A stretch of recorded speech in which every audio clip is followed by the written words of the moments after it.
For us, the team that I manage as reps, we're kind of like the go-between. They don't really have to get involved in that nearly as much. The departments are the ones that kind of write up and say it wasn't properly maintained. When I'm dealing with that type of thing, I don't know what the last company did. I can just tell you this is the code, this is the way it should be done, and it's not done that way. I really can't say what the last company did. There's no point in bashing another company when that's hearsay. It's nothing that you really know what happened or what they did. So I just kind of worded of, I don't know, but this is what it is. You can either fix it or not, it's your choice.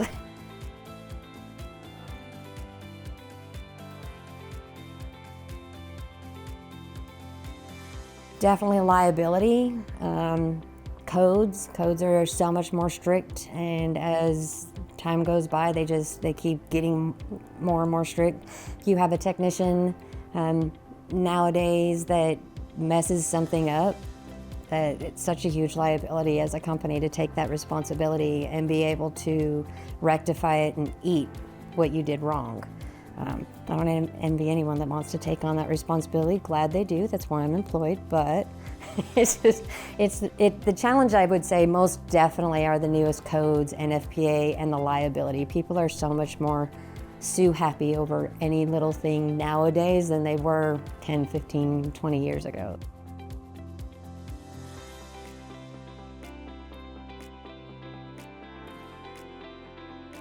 Being informed, it's not like NFPA sends out something, when they've updated, that they make changes to their books every other year, whether it's fire alarm, sprinkler. Not having someone that you have in your company that's dedicated to be keeping up on that and informing your techs. If the techs aren't self-motivated to go look at that, I would think they would be.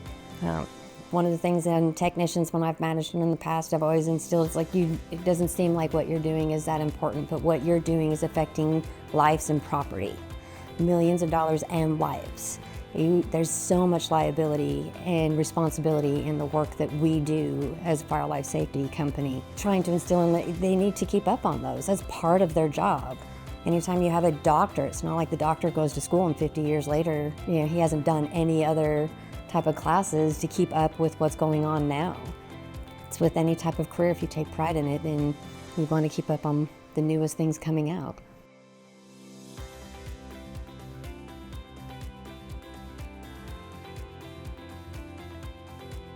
I'm not involved in that part of things with my company nearly as much.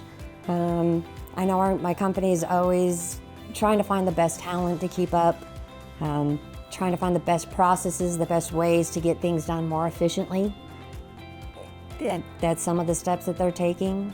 There's so many challenges in the workforce these days in this industry, and not just parts, it's finding qualified technicians that actually want to do the job and have that liability and responsibility for what they're doing. So it's getting more and more difficult just to fulfill that part of things to meet the demand that the customers now have, because you can't produce things out of thin air. So